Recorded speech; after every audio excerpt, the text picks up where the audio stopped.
Olá pessoal, tudo bom? Bem, hoje eu estou aqui para dar continuidade ao tema da última aula, que é falar sobre alguns polímeros, né? E hoje eu vou falar sobre os elastômeros, né? Na aula anterior eu falei de termoplásticos e hoje eu vou exatamente explorar esse tema aqui, né? Eu acabei de colocar aí, né, nesses slides, tá? Bom, então,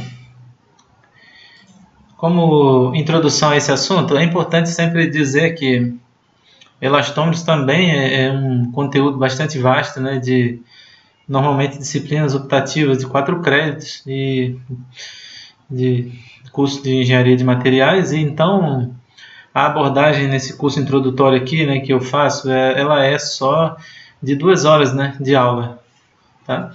Então é apenas para dar noções, né, porque aqui realmente é uma disciplina de cunho introdutório, tá? Então antes de entrar no formato da aula em si, que eu vou fazer do mesmo jeito que da aula anterior, né, abordando um questionário, né, eu vou só falar rapidamente, né, sobre o conceito do elastômero. Então, ele é polimétrico, né, o elastômero é um polímero, né, ele fica como um grupo à parte, né, porque ele tem algumas características, né. As principais são o quê? A altíssima deformação reversível, né, e em termos de caráter da curva, quando você faz uma caracterização mecânica mediante tração, ela é não linear, né? Ou seja, normalmente a gente associa, né, a região elástica como linear, obedecendo a lei de Hooke, mas no caso aqui, o elastômero a gente chama de uma elasticidade não linear, ou seja, um comportamento de elasticidade não linear, tá? Você pode considerar sob condições digamos assim, de aplicação rápida de esforço, como um material que se comporta apenas elasticamente, mas o comportamento da curva é não linear, tá? Então, essa elasticidade toda aí é dada pelo quê? É dada pela flexibilidade das cadeias, né? Então, o aspecto, né, que proporciona isso é o quê? É ter uma TG menor que a temperatura ambiente, né? Em regra, mais desejável que seja o mais baixa possível essa temperatura, né? Por quê? Para que de repente, se esse elastômero é submetido a uma condição rigorosa, vamos supor, no inverno, ele não venha fragilizar, ou seja, ele permaneça com essas características elastoméricas, né? Então, quanto menor a TG, melhor, tá? Agora, não adianta ter só a TG baixa, vamos pensar num polietileno, né? Um dos polímeros de TG mais baixa que existe, mas não é borracha, por quê? Porque ele tem cristalinidade. Então, outro requisito, além da TG baixa, é de ser amorfo, né? Então, a irregularidade da cadeia proporciona isso, né? Sendo que a questão cinética também é muito importante. Às vezes o elastômero tem uma cadeia regular, mas ele não tende a cristalizar na temperatura ambiente. Por quê? Porque ele cristalizaria, por exemplo, na temperatura bem mais baixa, porque às vezes a TM dele está ali em torno da temperatura ambiente, né? Às vezes um pouquinho mais baixa, ou seja, está fundido se ele tiver alguma capacidade de cristalização, mas alguns deles, por exemplo, a própria borracha natural, né, e o polibutadieno, eles têm uma TM ali próximo da temperatura ambiente mesmo, de maneira que a TC dele, né, ou seja, a temperatura em que ele cristaliza, tende a ser menor que o ambiente, né, por uma questão que a gente sabe, né, da necessidade de um superresfriamento para a cristalização acontecer. Então ele só cristalizaria na temperatura abaixo do ambiente. E para todos os efeitos, né, alguma cristalização que acontece, ela tende a ser, às vezes, sob a ação de esforço mecânico, né? Então, quando você deforma um elastômero, como a borracha natural, que tem uma cadeia muito regular, ela tende a enrijecer, né, com o aumento da deformação. Por quê? Porque aí dá-se um alinhamento a essas cadeias. Se dá um alinhamento, a redução de entropia, né, entre o estado melt e o estado cristalino, isso aumentaria a TC dele, tá? E aí justificaria o fato dele cristalizar na temperatura ambiente sob esforço. Por quê? Porque as cadeias estão alinhadas. As cadeias regulares estão alinhadas. Se elas estão alinhadas, o ΔS diminui. Se o ΔS diminui, a TM aumenta e o TC aumenta. A gente pode pensar dessa forma, tá? Ou então simplesmente pensar porque houve uma ajuda devido ao alinhamento molecular que sempre favorece a cristalização acontecer, tá? Agora, se o elastômero for de cadeia irregular, não adianta, não vai ter cristalização. Como o SBR, por exemplo, que é um copolímero aleatório, a cristalização não vai acontecer, mesmo que ocorra um alinhamento molecular. Por quê? Porque a cadeia é irregular, tá? Então, um aspecto aqui que normalmente é associado à história da borracha natural era que se verificava um enrijecimento grande dela antes no inverno, ela ficava rígida, e no verão, né, ela ficava muito mole, né, dureza muito baixa, muito flexível, né, e isso aí era uma limitação muito grande para várias aplicações, né. Então isso aí nada mais era do que uma cristalização quando a temperatura era muito baixa, ou seja, bem abaixo do ambiente, né? E um amolecimento cada vez maior, né? Ela tendendo a, digamos assim, a atingir uma espécie de temperatura de fluxo, quando a temperatura aumentava bastante, digamos, no verão. E aí, isso era uma limitação, como eu falei, né, para esse tipo de material, e eles só superaram isso quando um terceiro fator fundamental para o material ser uma borracha é a presença de reticulações. Então, além da TG baixa, além de ser amorfo, o material precisa ter um certo percentual de reticulação. Para quê? Para tirar exatamente essa, digamos assim, esse duplo comportamento aí, né? Essa bipolaridade, digamos assim. Então, a presença de reticulações, ela torna o material mais estável, seja no verão ou no inverno, ele tende a ser meio parecido, digamos assim. Tá? Isso por quê? Porque as reticulações são fundamentais para esse caráter reversível da borracha. Sem a reticulação, ela não vai ter isso. Ela pode até ter alguma elasticidade devido à presença dos entanglements, né? Mas sempre vai ser limitado, né? Os entanglements contribuem, mas não são suficientes, digamos assim. E a própria presença das reticulações vai dificultar um pouquinho mais essa cristalização, caso a cadeia seja irregular, né, de acontecer. Tá? Bom, então acho que como uma introdução sobre o conceito de borracha, isso aí é suficiente, né? Eu vou agora passar para o questionário aqui e vou focar mais em borrachas de dieno. Né? O campo de borracha ele é muito vasto, né? Inclusive de borrachas mais novas, borrachas de alta, digamos assim, alta performance, né?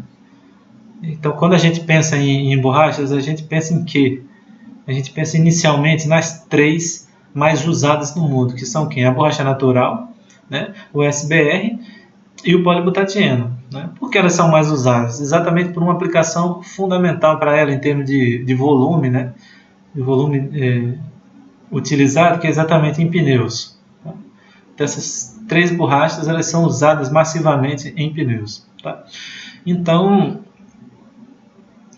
a gente pode pensar assim, qualquer outra aplicação deveria se usar uma dessas 3, tá?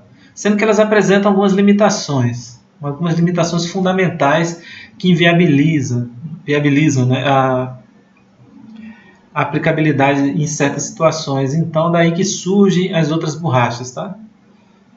A gente pode pensar dessa forma. E não quer dizer que isso aconteceu exatamente cronologicamente, tá? Eu quero dizer que é um bom raciocínio de a gente desenvolver. As borrachas mais importantes, mais usadas, são as 3 que eu citei, polibutadieno, SBR, borracha natural, sendo que elas têm algumas limitações. Então, daí surgem as outras borrachas, né, de maneira que elas suprem, né, essas deficiências, que são principalmente o quê? Uma limitação quanto à temperatura de uso, né, e associado também a um ambiente oxidativo, né? Então essas 3 borrachas elas são limitadas quanto a isso, e elas são também limitadas quanto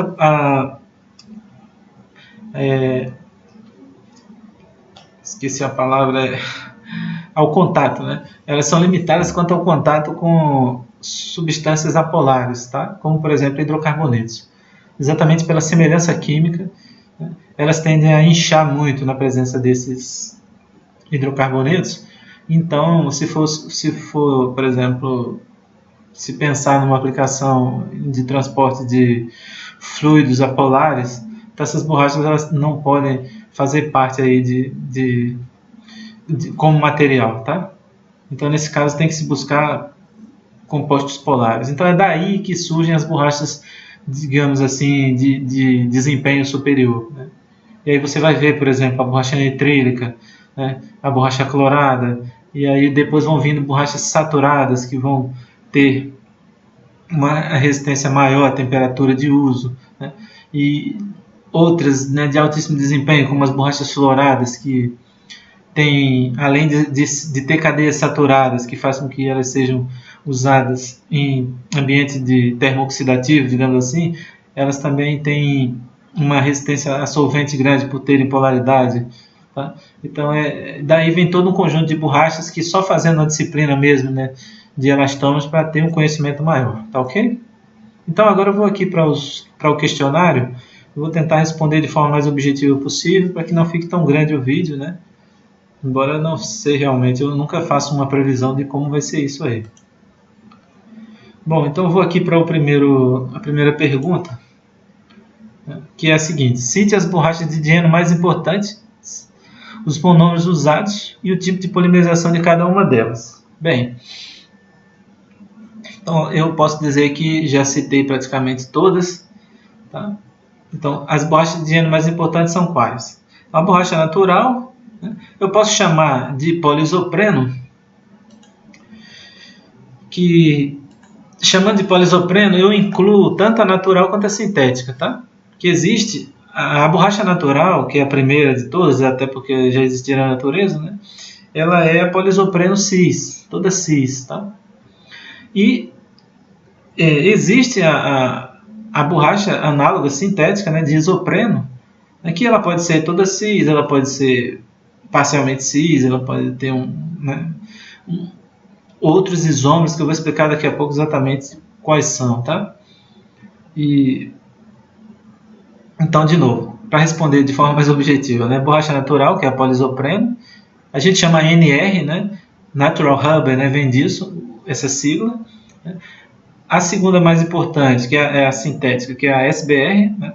Que é estireno butadiene rubber, né? Styrene butadiene rubber, que é exatamente um copolímero aleatório de estireno e butadieno, é a borracha sintética mais produzida no mundo, tá?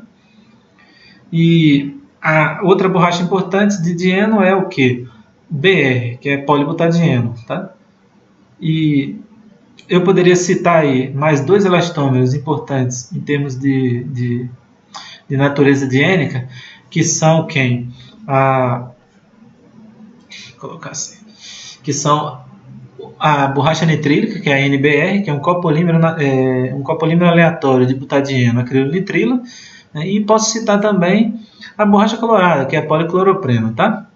Então, esse slide aqui, ele dá uma noção aí sobre os monômeros usados. Então, aqui, ó, do butadieno, a gente vê aqui, é sempre bom usá-lo como referência, né, para os monômeros diênicos, porque a gente pode pensar os outros monômeros como o quê? Derivados do butadieno pela substituição de um grupo. Então, por exemplo, da isopreno, que gera borracha natural, ou própria borracha sintética poliisopreno, você vê o quê? Que ela é o butadieno, porém com a substituição de um hidrogênio por um CH3, né? E a cloropreno, que gera borracha clorada, né, que é a CR, né? Chloroprene rubber, né? Você vê que é quase igual ao butadieno, exceto pela substituição de um hidrogênio por um cloro, né? Então aqui claramente o que a gente vai ver em termos de TG, né? Que tende-se a ter um aumento da TG nesse sentido, né? Da esquerda para a direita aqui, né? Ou seja, do polibutadieno para o poliisopreno e para o policloropreno, a TG tende a ir aumentando. Por quê? Porque aqui aumentou o grupo lateral e aqui teve um aumento da polaridade, né? Considerando que esse grupo CH3 é praticamente igual ao Cl, tá? Agora, uma coisa que a gente vai falar aí mais para frente no vídeo é que essa TG, obviamente, tem que se ter uma estrutura igual, porque a borracha ela pode ter vários isômeros ao longo da cadeia. Então, se você tiver o mesmo percentual de isômero, isso pode ser dito, exatamente o que eu disse agora há pouco, mas de repente o polibutadieno ele pode ter um certo percentual de isômero aí que tende a levar essa TG. Então, aí não seria um fator apenas dependente do tamanho do grupo lateral ou da polaridade, teria outros fatores aí, tá? Então, voltando para o slide aqui que eu tinha mostrado há pouco, né? Então, ó, se eu combino o butadieno com o estireno, que está aqui embaixo, a gente gera o SBR, um copolímero aleatório. Então, para manter a TG menor que a temperatura ambiente, o que é necessário aí? é necessário que você não use tanto estireno nessa composição. Ou seja, para ele ser uma borracha, o estireno não pode ser o que está em maior percentual, né? Porque aquela história, né? A TG de um copolímero aleatório pode ser prevista por aquela regrinha, né? 1 sobre o TG do copolímero igual ao quê? W1, que é a fração mássica do primeiro componente, sobre a TG do primeiro componente, mais W2, que é a fração mássica do segundo componente, dividido pela TG do segundo componente, né? Então, é uma espécie aí de regra de mistura, né? Então, você faz a previsão dessa TG resultante, e a gente sabe que a TG do poliestireno é 100 graus, né? Então, se aumentar muito a quantidade de estireno no meio, aí ela vai tender a ter um caráter mais plástico do que de borracha, né? Então, o que é na prática? Na prática, o teor de estireno normalmente está entre 20% e 25% ali, tá? Na SBR. Então, o butadieno está em maior percentual e aí mantém um caráter elastomérico, ok? Agora, se o butadieno for combinado com esse monômero aqui, que é acrilonitrilo, aí você gera a borracha nitrílica, que eu falei também, que é a NBR, né? Então, a borracha nitrílica, por ter polaridade alta, né, que é esse grupo aqui nitrila, ela acaba sendo um material, né, em que você precisa, por exemplo, numa situação para transporte de combustíveis, né, a partir de hidrocarbonetos apolares, por exemplo, né? Então, mangueiras, né, para transporte de combustível, a borracha nitrílica é interessante exatamente por ter essa polaridade proporcionada pelo grupo acrilonitrilo. E também a TG da poliacrilonitrila é acima de 100, né, cerca de 120 graus. Então, não pode ter tanta acrilonitrila assim. Na prática, normalmente está entre 15% e 50%, e o teor mais usado é cerca de 30 e poucos por cento ali, né, na borracha nitrílica, digamos assim, mais usada, tá? Então, de novo, conserva o maior percentual aí de butadieno, tá? Então, como eu falei aqui, né, tem a isopreno, que é o monômero da borracha natural, né? E aqui teria o monômero usado na borracha colorada, né, que é a policloropreno, tá? Então, essas aí que eu citei, elas são as mais importantes borrachas de dieno, tá? Agora, não esquecer dessa sequência: borracha natural, SBR, polibutadieno. Aí vem as outras, né, como a gente citou aí, borracha colorada, né?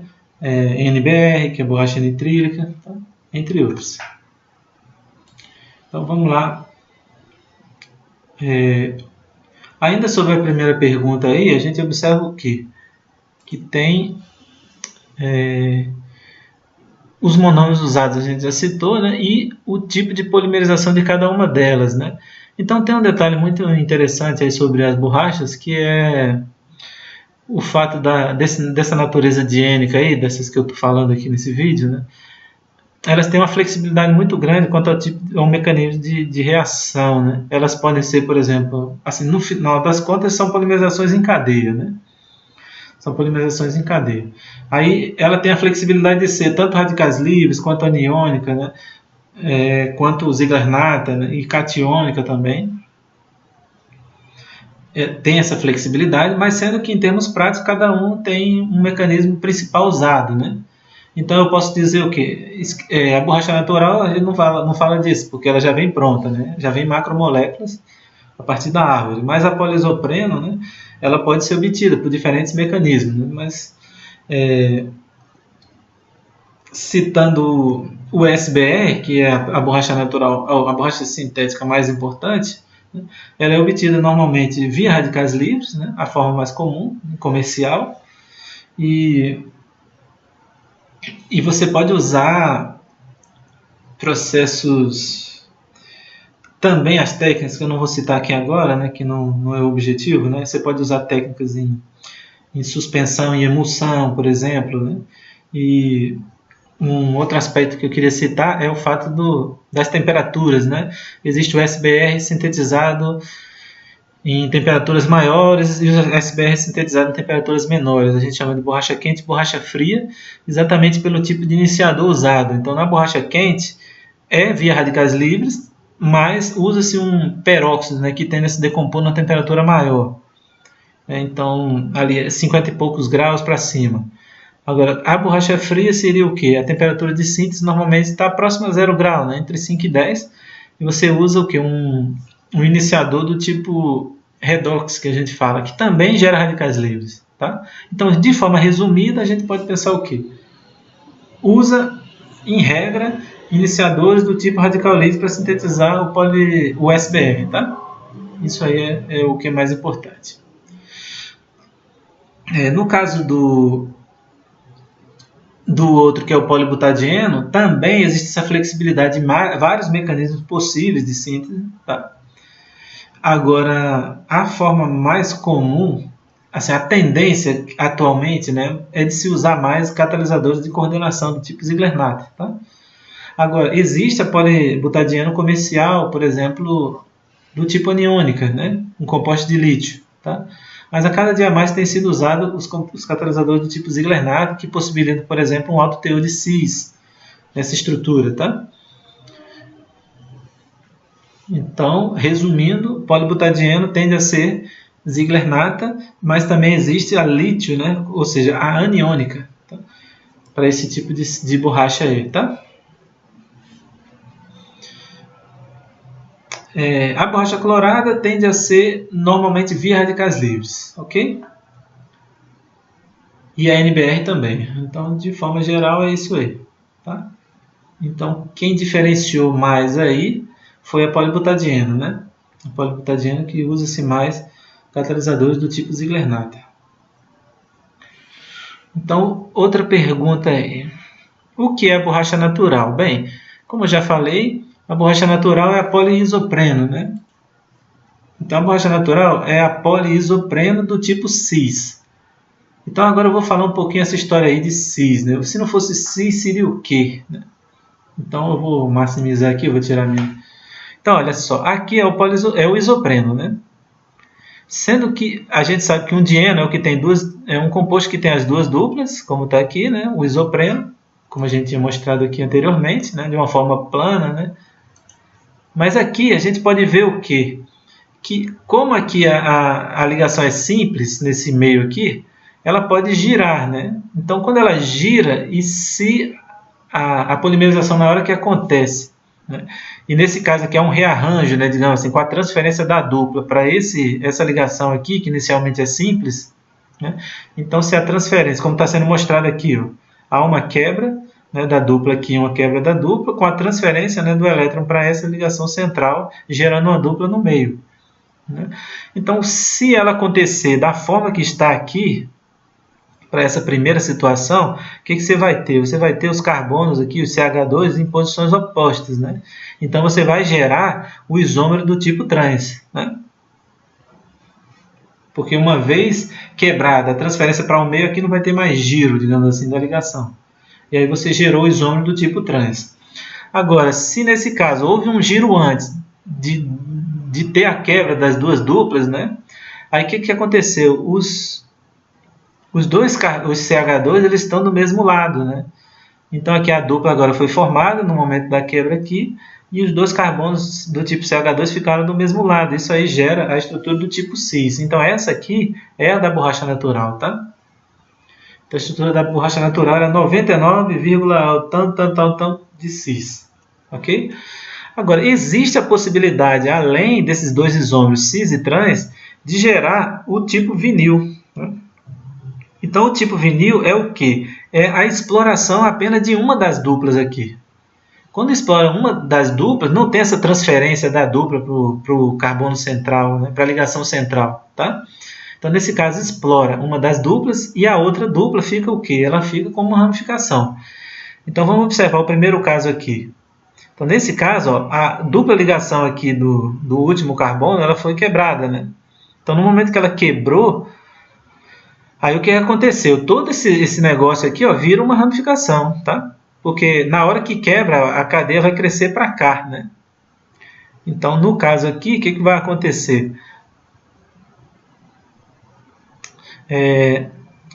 No momento que ela quebrou aqui, tá? E você vai ter esse ponto aqui, esse ponto como reativo, né? E aí você vai ter um grupo CH3 de um lado do carbono e o outro grupo, que é o que tem a dupla, do outro lado, né? Então vai ficar exatamente como está aqui, tá? Então a melhor forma aí de verificar isso seria de, sei lá, dar um giro nessa estrutura aqui para deixar horizontal, né? Se a gente desse um giro aqui de 90 graus para deixar a dupla aqui na forma horizontal, Aí ficaria mais fácil de ver, né? Jogaria o carbono para cima aqui e o resto para baixo. Então, um carbono vai ter de um lado o CH3 e do outro lado esse grupo ramificado pendente aqui com uma dupla, né? Agora, se a quebra da dupla for nesse outro carbono, né, ou seja, nesse aqui, né, se a gente der um giro aqui, né, e observar isso, a gente vai ver que nesse caso aí você vai ter o CH3 agora formando uma ramificação junto com a dupla ligação, né, restante, né? E aí você forma um outro tipo de vinil, tá? Então, de forma resumida, a formação da estrutura vinil é essa, ou seja, na hora da polimerização acontecer, ela tende a explorar uma das duplas do dieno, tá? Quando ela explora uma dessas duplas, a outra vai acabar virando uma ramificação lateral, né? Então, o que acontece? No caso do polibutadieno, você tende a ter mais, né, praticamente totalmente, né, o tipo cis, né? Agora, as polimerizações que ocorrem, né, na síntese, né, de polímeros, ou seja, os polímeros sintéticos do tipo elastomérico a partir de dienos, eles tendem a ter uma certa distribuição, né, digamos assim, de quantidades desses isômeros, né?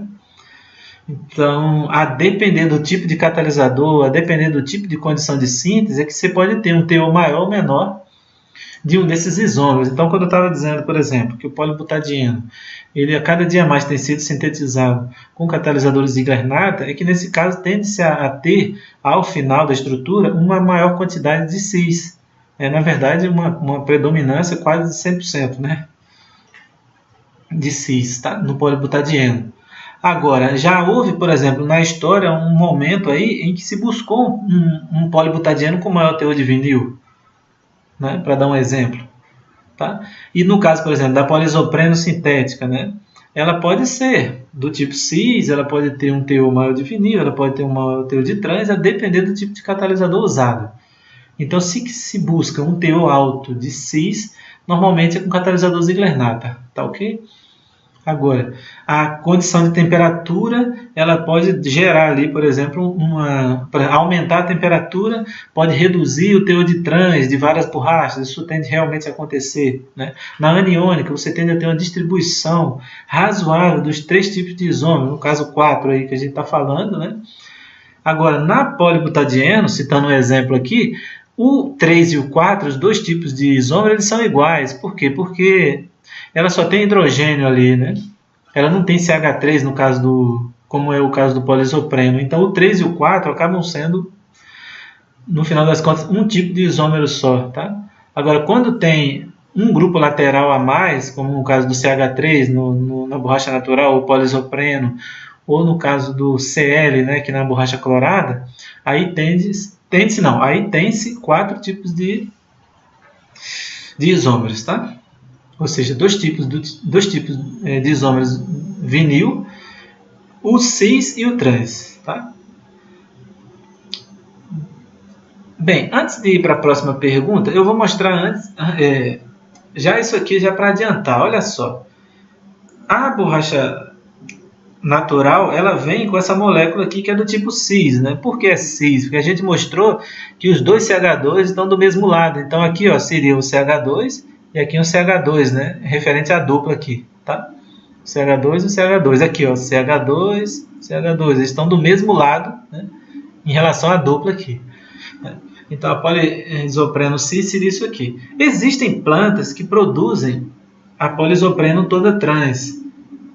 E claro que, como a gente falou, né, a síntese, né, ou seja, a borracha sintética, ela pode ser obtida do tipo trans se você usar um catalisador e uma condição de síntese adequada. Então ela geraria uma cadeia desse tipo aqui, né, se fosse um poliisopreno. Esse Me aqui é exatamente o CH3, né, o grupo metil.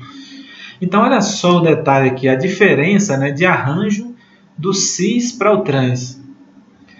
Então eu posso dizer que uma borracha que é toda cis é uma cadeia regular. Sim, por quê? Porque ela é toda de um tipo só tem um tipo de isômero. Eu posso dizer que uma cadeia toda trans também é uma cadeia regular. Mas a gente observa aqui que o tipo cis é um pouco mais irregular do que o trans, em termos, digamos assim, espaciais. E isso é uma das explicações para a menor tendência à cristalização da polisopreno cis comparado com a polisopreno trans, tá? Então a gente vai ver que as plantas que produzem a polisopreno trans, o produto na temperatura ambiente ele é bastante rígido, ou seja, ele cristaliza. Por quê? Porque é mais fácil cristalizar uma cadeia que tem esse arranjo do que uma cadeia que tem esse arranjo, apesar das duas, como eu falei, serem consideradas regulares, tá? Então, como eu tinha dito, se um esforço for aplicado, você vai tender a alinhar, mas isso aqui, a cristalinidade vai ser um pouco facilitada. Mas eu quero repetir esse negócio, que é o seguinte, de novo, a cis é uma estrutura regular, porém irregular o suficiente comparada à trans para que a cristalização não aconteça, por exemplo, na temperatura ambiente, tá? E aí tende a ser em temperaturas menores. No final das contas, a borracha natural você pode considerá-la amorfa, apesar de ser cristalizável, e se verificar a cristalização quando a temperatura é abaixada ou quando ela é alinhada, altamente alinhada devido a um esforço mecânico, né?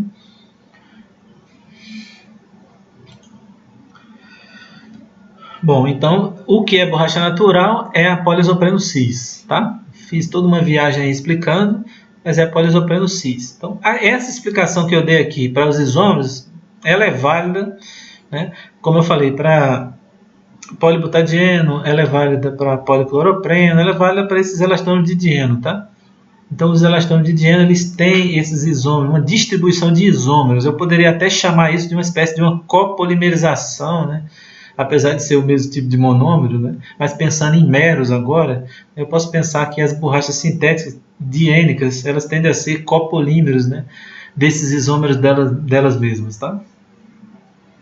E isso ajuda, por exemplo, a aumentar a irregularidade. Se ela tem uma distribuição de isômeros ao longo das cadeias, né? Você pode considerar isso como um fator de irregularidade maior. E isso tende a dificultar mais a cristalização. Então, se você pegar, por exemplo, um polibutadieno obtido por Ziegler-Natta, que gera um alto teor de cis, isso aí é uma estrutura muito mais cristalizável do que, por exemplo, uma aniônica, que tende a gerar uma certa distribuição de trans, vinil e cis dentro da estrutura, tá? Então, vamos lá. O que esperar quanto à resistência a hidrocarbonetos das borrachas SBR e R, que aí seria isopreno, né? Borracha de isopreno, apesar da borracha natural se chamar de NR, né? Mas aqui é uma coisa mais geral, embora seja mais usada realmente para sintética, né? Mas vamos pensar que aqui é a borracha natural, tá? SBR, borracha de isopreno e polibutadieno, butadieno e Hubble, né? Então, o que esperar quanto à resistência a hidrocarbonetos? Como eu já tinha dito, resistência baixa, por quê? Porque são de semelhança química, né? São semelhantes quimicamente, né? Ou seja, os dois são apolares. Então, essa aí é uma limitação dessas três borrachas, contato com hidrocarbonetos, tá? Qual a diferença antes e depois de vulcanizar quanto ao contato com hidrocarbonetos? Então, antes de vulcanizar, elas dissolvem. Depois de vulcanizar, elas apenas incham. Por quê? Porque um polímero reticulado não é solúvel, né? Há uma rede tridimensional, né? Por mais que um solvente tenha afinidade entre as cadeias, ele não vai conseguir separar, né, totalmente. Por quê? Porque existem ligações covalentes nessa rede, interligando todas as cadeias, de maneira que apenas vai inchar. Agora, vai inchar, se a afinidade for grande, ele vai inchar muito. Por quê? Porque a densidade de reticulação nos elastômeros é, em regra, baixa, né? É tanto que tem uma regrinha assim, que a TG de um elastômero reticulado tende a ser praticamente igual à TG de um elastômero não reticulado. Por quê? Porque a quantidade de reticulações que se usa normalmente, né, em um elastômero reticulado é baixa o suficiente para não afetar o valor da TG, ou seja, o segmento entre reticulações é grande o suficiente para que a TG não seja afetada por essas reticulações presentes aí, tá?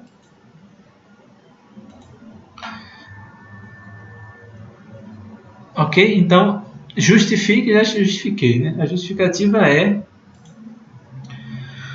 o fato de Antes, as cadeias são independentes, depois da reticulação elas não são mais independentes, são todas interligadas, então pode no máximo inchar, né? Lembrando que o processo de dissolução de um polímero, né, já tinha falado lá nos primeiros vídeos, envolve inicialmente um inchamento para depois ter uma dissolução verdadeira, né? Então no caso aqui, quando o polímero é reticulado, não vai ter dissolução, só vai ter inchamento, só vai ter uma etapa dessa aí, por quê? Porque a segunda é impossibilitada pela presença das reticulações que interligam todas as cadeias. Bom lá, o que é vulcanização? Quem descobriu o processo de vulcanização? Bom, vulcanização é o nome dado ao processo de reticulação das borrachas, tá? Então, o primeiro nome de vulcanização foi para o enxofre na borracha natural. Como eu tinha dito, a borracha natural ela era limitada em termos de aplicação. Ela era usada, por exemplo, recobrimento de tecidos, né? Impermeabilização de tecidos, mas tinha aquele problema que eu falei, enrijecia no inverno, amolecia no verão. Os caras tentavam fazer componentes mecânicos, a mesma coisa acontecia, né? E aí tem toda a história associada à vulcanização, né? Então o nome vulcanização não tem nada de uma derivação técnica. É um nome dado ao que é o deus romano do fogo, Vulcano. Por que isso? Porque foi exatamente no momento que uma mistura de borracha natural em contato com enxofre, ela espirrou, digamos assim, numa chapa aquecida, e depois de um dado tempo foi verificado que esse produto que espirrou e ficou nesse ambiente quente adquiriu essa característica de grandes deformações reversíveis, né? E que foi atribuído, né, o fogo, ou seja, a temperatura alta que proporcionou, né, essas características, digamos assim, mágicas desse produto resultante aí, tá? Então, isso aí nada mais foi do que o processo de vulcanização. O processo de reticulação. A reticulação do enxofre, da borracha com enxofre, precisa de uma temperatura alta. No dia a dia, os caras usam 100 e poucos graus, né, 130, 140, né, para fazer a reticulação com enxofre. E no caso, inicialmente não sabia-se disso, né? E por causa desse acontecimento aí meio por acaso, né, que resultou, né, nesse produto que era tão buscado naquele momento ali, né? Quem fez isso? Charles Goodyear, tá? Então Charles Goodyear lá na década de 1830, ele descobriu o processo de vulcanização, né? E apesar de bastante tempo, né, até hoje o enxofre é o agente de cura mais usado. Então alguns autores eles são um pouco rigorosos e dizem que a vulcanização é um termo que deve ser dado apenas à reticulação da borracha natural com enxofre. Mas hoje em dia todo mundo extrapolou esse termo para qualquer processo de vulcanização de borracha, seja natural ou não, usando enxofre ou não, tá? Então eu posso dizer, por exemplo, reticulação com peróxido, na verdade, vulcanização, né? Eu posso dizer vulcanização com peróxido, vulcanização com radiação, vulcanização com óxidos metálicos. Eu posso dizer tranquilamente, porque eu estou entendendo ali, né, implicitamente, que isso aí é um processo de reticulação, tá? Então não tem problema nenhum usar o termo vulcanização de forma geral para qualquer borracha, né, independente de ser natural, e para qualquer tipo de agente de cura, né, além do enxofre, tá? Então tem toda uma história bonitinha sobre isso, quem quiser ler, no site da Goodyear, tá? De todo o esforço aí envolvido aí na descoberta aí desse processo de vulcanização, ok? E aí sim, a partir desse momento esse produto com alta, né, elasticidade, né, e rapidamente aplicado em pneus ali, né, mais ou menos na mesma época, que resultou nessa indústria, né, num desenvolvimento enorme, né, de produção de borracha natural, né, no Brasil, inclusive. Né? Inclusive não, no Brasil. Né? Depois foi extrapolado para outros países, acho que eu vou falar mais na frente disso aí.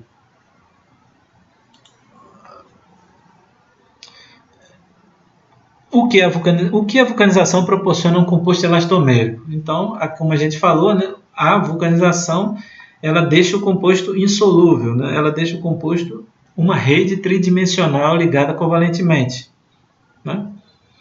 Agora, a gente pode pensar que a maior característica proporcionada é exatamente as grandes deformações reversíveis, né?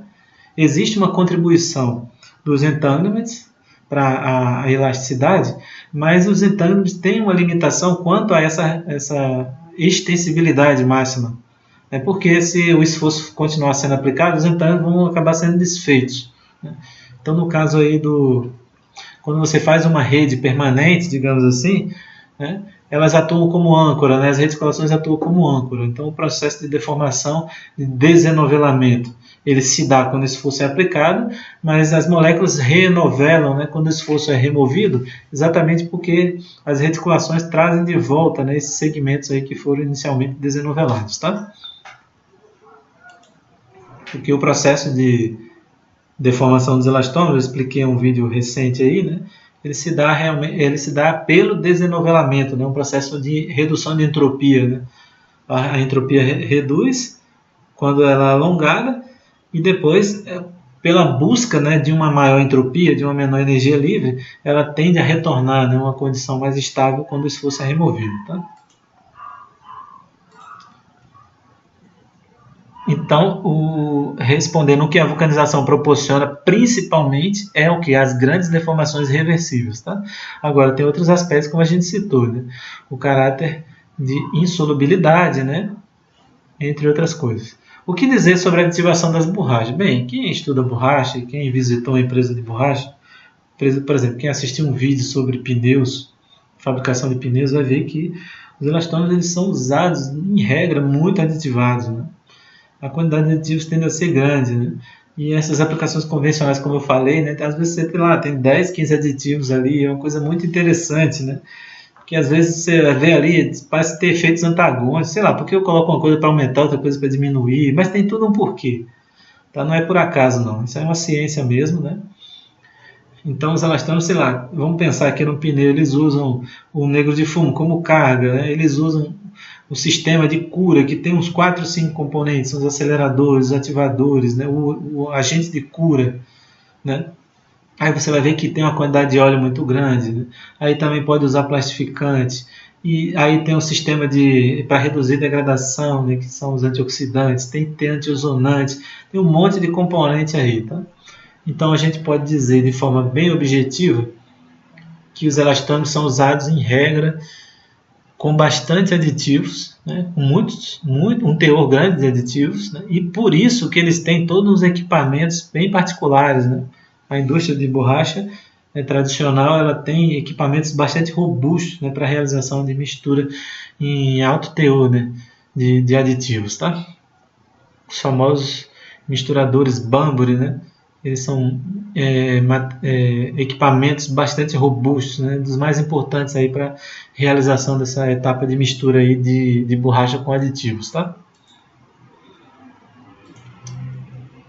O negro de fumo é usado com que objetivo? Bem, o negro de fumo lá na década, se não me engano, de 1920, ele passou a ser utilizado nos pneus, E ele tem como característica principal a ação reforçante, principalmente de resistência ao desgaste.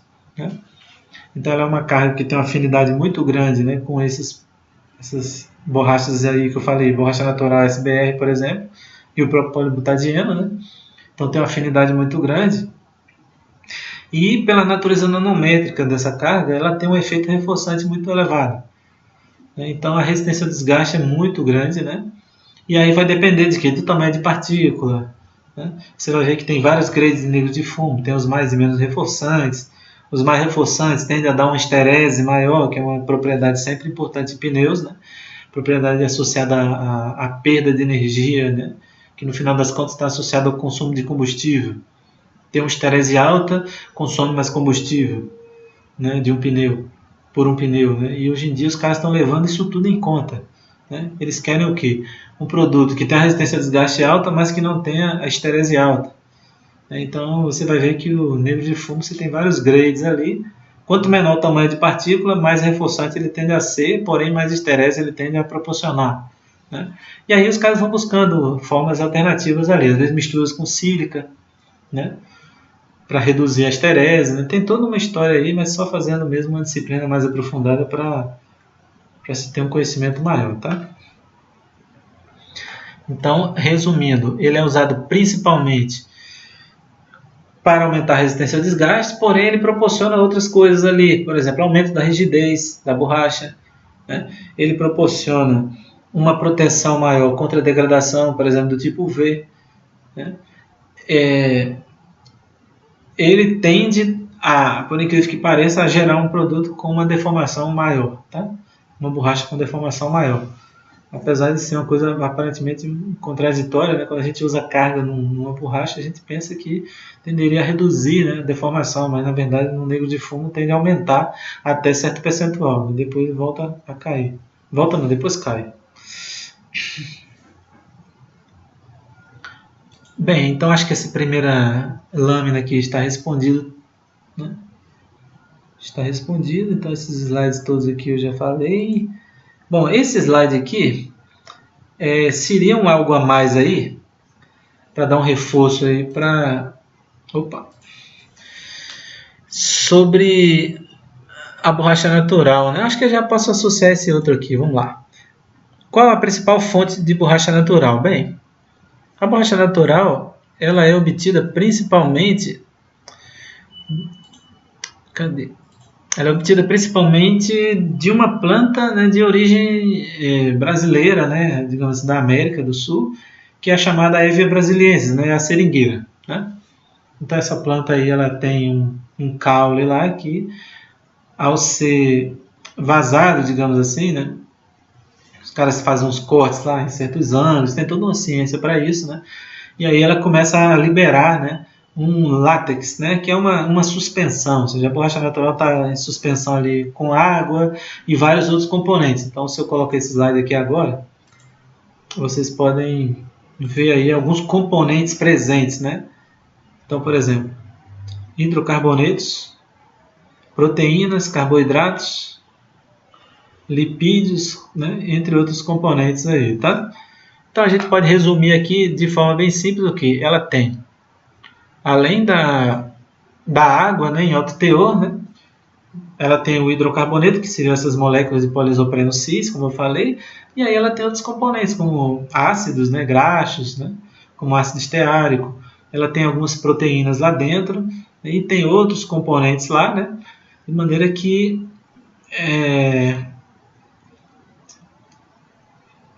quando esse látex é removido, como eu falei, quando há esse vazamento aí do caule, né, esse látex é removido na forma de uma suspensão, e aí depois os caras fazem uma coagulação, normalmente, né, com a adição de alguns ácidos, né, como o ácido acético, por exemplo. Eles colocam lá dentro desses banhos, é como se fosse uma fabricação de um queijo, né? Você pensa dessa forma, né? Você coloca lá um composto e aí vai ter a separação, né, da fase sólida da água ali, sendo que a borracha, no final das contas, ela tem, né, um certo percentual de proteína lá dentro, um certo percentual de ácido graxo, né? E às vezes existem algumas borrachas especiais do tipo natural, em que os caras, por exemplo, removem um teor maior de proteína, né, eles removem um teor maior de ácido, de maneira a você gerar, por exemplo, produtos especiais de borracha natural, né? E existe também a possibilidade deles processarem a borracha a partir do látex, sem ter a coagulação, né? Então, existem vários tipos aí, ou seja, o mercado ele é bastante vasto, né, quanto a possibilidade de produtos ali gerados a partir desse látex aí da borracha natural, tá? Agora, o detalhe aqui que eu poderia citar mais, né, sobre a borracha natural, acho que fica como um bônus aí, né, seria o seguinte, seria o fato de apesar da seringueira ser uma planta de origem, né, brasileira, e a gente sabe que tem toda uma história aí da Amazônia, né, de um enriquecimento da região na época aí desse desenvolvimento inicial da borracha natural. Atualmente a região amazônica ela é pouquíssimo relevante em termos de quantidade produzida para o mundo, né, inclusive até para o Brasil, tá? Hoje em dia os países que mais produzem a borracha natural, eles são da Ásia, né? Principalmente quem? Tailândia, Indonésia, Malásia, né? Tendo outros como Vietnã, China, esqueci o outro, sei lá, tem vários, Índia, né? Eu ia falar Índia, isso mesmo. Então tem vários países ali, né, uns 10 ali dessa região aí da Ásia, que eles produzem a borracha natural, mais de 90% da borracha natural do mundo, tá? E isso aí foi devido a, digamos assim, a exportação, né? Um inglês que esteve aqui no Brasil, ele levou mudas, né, para colônias asiáticas na época e plantou lá, e essa planta teve uma adaptação muito boa, porque existe uma semelhança climática aí devido a uma certa proximidade com o Equador, né? Com a linha do Equador.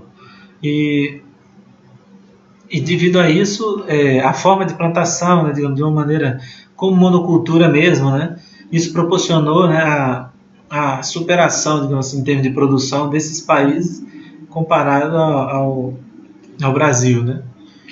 E é por isso que mais de 90%, como eu falei, né, da produção de borracha natural é desses países asiáticos aí. E o Brasil tem uma importância bem pequena, né? É ali na faixa de, se não me engano, de 1 a 3%, né? Se não me engano. E São Paulo é o maior produtor no Brasil, tá? Não é mais a região amazônica, como às vezes a princípio a gente tende a achar isso. Ok? Bom, o que é a mastigação da borracha? Bom, o termo mastigação é bem associado realmente a borracha natural, tá? A borracha natural, ela tem como característica ter uma massa molar muito grande, né? Na verdade, ela tem uma distribuição bimodal, né? Distribuição bimodal é o que? Ela tem uma faixa de massa molar baixa e uma faixa de massa molar bem alta, né? Separada ali por uma região em que não, diferente da maioria, né, das curvas de distribuição de massa molar que tendem a ser próximo à gaussiana, por exemplo. A bimodal não, ela tem uma faixa de baixa e uma faixa de alta massa molar. Então a faixa de alta massa molar supera 1 milhão de gramas por mol ali, e isso tende a dificultar bastante, por exemplo, a inserção de aditivos, né? Porque massa molar grande demais dificulta o processamento. Então, normalmente, antes de adicionar esses aditivos aí, cargas, como eu estava falando, eles promovem um cisalhamento muito alto da borracha natural no próprio equipamento, no bambre, por exemplo, antes de adicionar qualquer aditivo, né? Isso faz com que haja uma quebra, uma cisão molecular, né, dessas moléculas muito grandes. E isso faz com que a viscosidade reduza e, portanto, a incorporação de aditivos vai ser facilitada. Então, o que é a mastigação? É um processo de quebra molecular intencional, né? Porque, em regra, a gente pensa o quê? Que uma quebra molecular é algo que não se busca, que não se deseja, que se evita, né? Mas, no caso aqui, é algo realmente buscado, é algo intencional. Então, eu poderia dizer que não é uma degradação. Tá? Não é uma degradação, porque degradação, o termo mais completo que eu acho para mim, que um professor meu ensinou, né, é qualquer mudança indesejada. Né? Então, no caso aí é uma mudança desejada, eles buscam a quebra, então não é uma degradação, apesar de você poder explicar pelos mesmos mecanismos de degradação. Tá? Então, esse processo pode ser o quê? Mecânico, como eu disse, ou seja, rotores com alto cisalhamento que vão quebrar essas cadeias maiores, mas também hoje em dia eles usam auxílios, por exemplo, de compostos que vão acelerar esse processo, tá? Que são os famosos peptizantes. Tá? Então, os peptizantes, eles atuam, eles são um tipo de aditivo, uma classe de aditivos, né? Usada em borrachas com o objetivo de quebrar cadeias, né? De facilitar essa quebra, digamos assim, como um catalisador de quebras e também estabilizando essas cadeias quebradas, ou seja, impedindo que elas se recombinem, tá? Então esses compostos são usados hoje em dia, e aí tem até um aspectozinho interessante, né? Porque a mastigação mecânica, ou seja, pela ação de cisalhamento, ela é muito eficiente em baixa temperatura. Quanto menor, mais quebra mecânica tem. O que eu estou querendo dizer menor é o que? Abaixo de 50 graus, por exemplo. Né? Já a peptização com auxílio de compostos químicos, né? A mastigação, né? Com auxílio de compostos químicos, pela ação de peptizantes, ela é mais eficiente com o aumento da temperatura. Né? Então, ou seja, vamos supor, acima de 80 graus. Né? E aí você teria uma ação aí diferente, né? A depender da forma como se faz. A mecânica, baixa temperatura, né? A química, digamos assim, em temperaturas maiores, tá? Que eu poderia também pensar como termo-oxidativo, tá? Apesar dos peptizantes nem sempre serem só químicos, tá? Eles podem ser meramente físicos. Bom, antes de ir para a próxima pergunta, eu lembrei de um aspecto aqui que eu acho importante já deixar aqui, que é o seguinte. Normalmente não se faz mastigação em borracha sintética. Por quê? Porque a borracha sintética você já pode obter na massa molar que você deseja. Porque eu estava dizendo que eu faço a mastigação para quê? Por que é feita a mastigação? A mastigação é feita para reduzir a massa molar e, portanto, reduzir a viscosidade, deixá-la num valor adequado para que a incorporação de aditivos seja facilitada. Agora, eu não posso obter num reator uma borracha sintética com uma viscosidade tal que a adição desses aditivos aí já seja, digamos assim, facilitada. Ou seja, eu não vou precisar quebrar a molécula, porque eu já gerei ela num tamanho que eu queria no reator. Ok? Agora, somado a isso, é comprovado que, por exemplo, borracha como a SBR, a própria polibutadieno, elas são de difícil mastigação. Ou seja, se você quiser fazer uma mastigação por um processo semelhante ao que é feito para a borracha natural, ela tende a resistir mais a isso. Tá? Ou seja, devido à natureza química mesmo. Ok? E existe uma borracha famosa e sintética que é submetida à mastigação, que é a borracha cloropreno. Mas nesse caso ela é copolimerizada com enxofre, e essas ligações de enxofre são fracas quando submetidas a uma ação de cisalhamento ou mesmo térmica. De maneira que existem borrachas cloradas mastigáveis, entre aspas, né? Mastigáveis exatamente essas que são copolimerizadas com enxofre. Tá? Mas na maioria das vezes, como eu estava dizendo, tende-se a gerar uma massa molar no tamanho desejado. No caso da cloroprenos, por que fazer isso e depois quebrar? É porque isso aí tem a ver com a própria história do desenvolvimento dos processos. Né?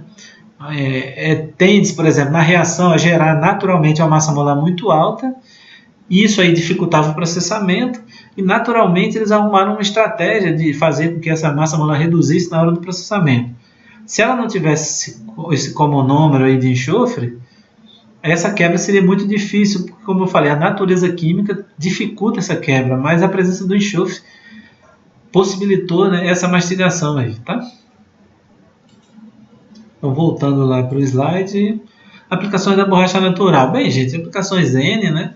Você vai ver aí como pneus, né, a principal, né? Agora, dispositivos mecânicos em geral, né? Você vai ver N tipos de dispositivos mecânicos, né? Na parte de calçado também borracha natural é usada, né? E por aí vai. Quando eu falo de dispositivo mecânico, você já praticamente diz tudo, sei lá, correia transportadora, né? Outras para proporcionar, né, transporte de movimento, né?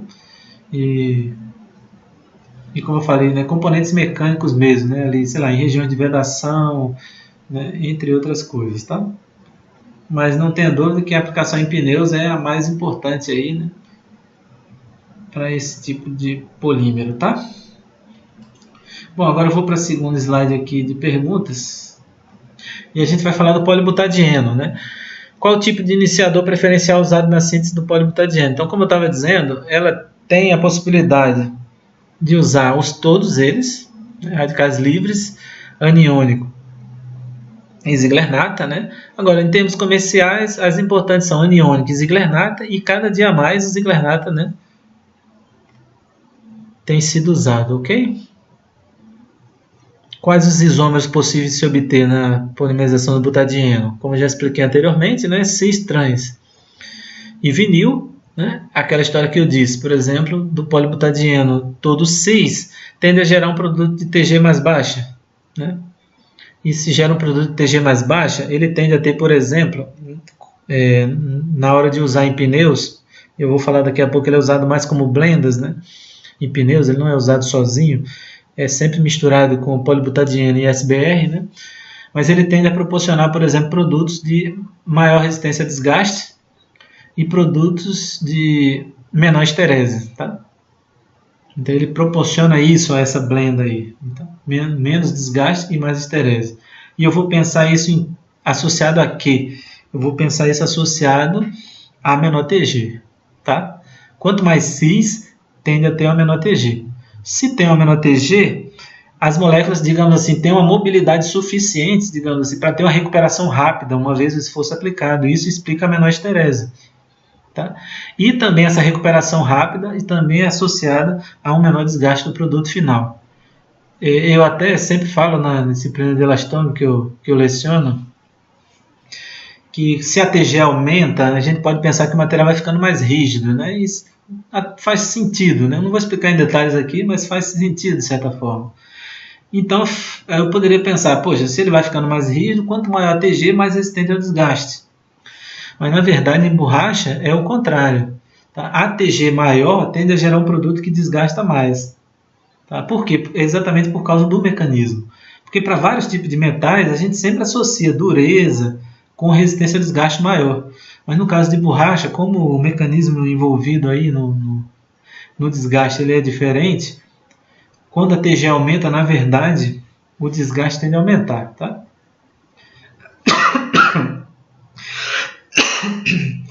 Beber um pouquinho d'água aqui.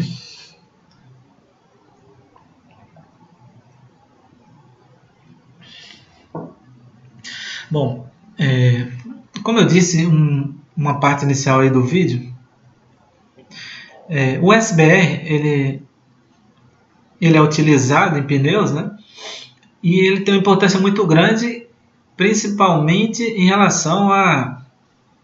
Claro, primeiro é que ele é barato mesmo, mas ele tem uma importância grande, por exemplo, quanto a uma adesão maior em piso, né? Por exemplo, um menor escorregamento em piso úmido, né? Uma maior aderência, a gente pode pensar assim. E houve historicamente aí por um tempo uma certa redução, né, digamos assim, do fornecimento de estireno no mercado. E aí eles tentaram suprir isso, por exemplo, gerando um polibutadieno com maior teor de vinil. Né? Por quê?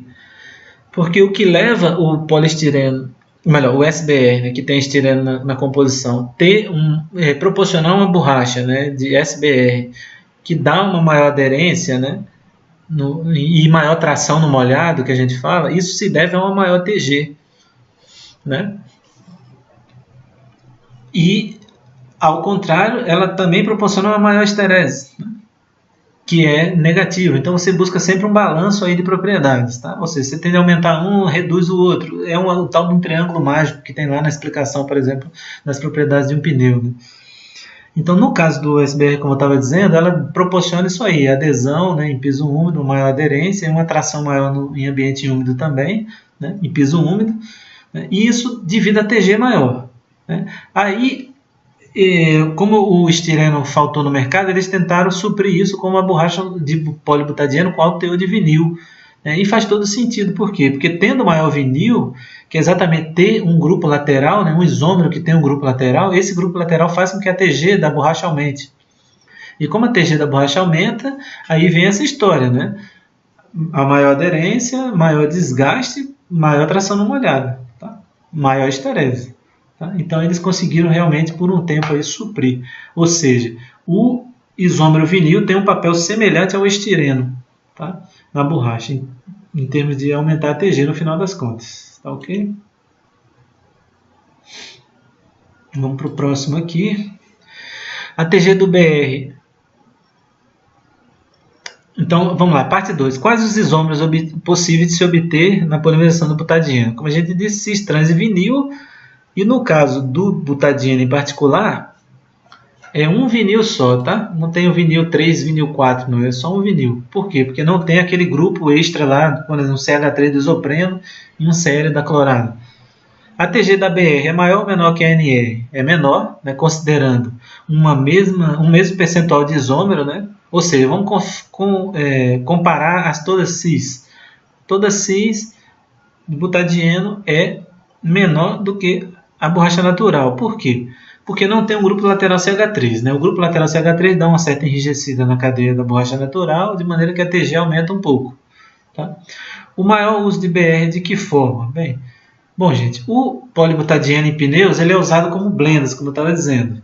Ele tem uma importância muito grande, né? E exatamente por aquelas características que eu falei, de proporcionar uma maior resistência ao desgaste, né? De proporcionar uma menor esterese. Né? Agora,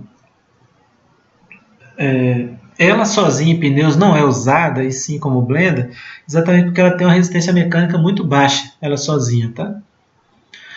Agora, a maior aplicação do polibutadieno, na verdade, é como componente de polímeros dúcteis, né? Na verdade,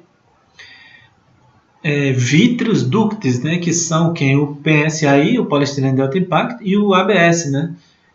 Que é o copolímero acrilonitrilo butadieno estireno, tá? Então ela atua como agente compatibilizante, tá? Quem olhar os vídeos atrás aí vai entender como é que acontece isso aí, tá? Então, devido a esses plásticos serem usados num volume muito alto, a maior aplicação do polibutadieno acaba sendo nessa área aí, tá? Como agente compatibilizante desses polímeros vítreos aí, transformando-os de materiais frágeis para materiais dúcteis, ok?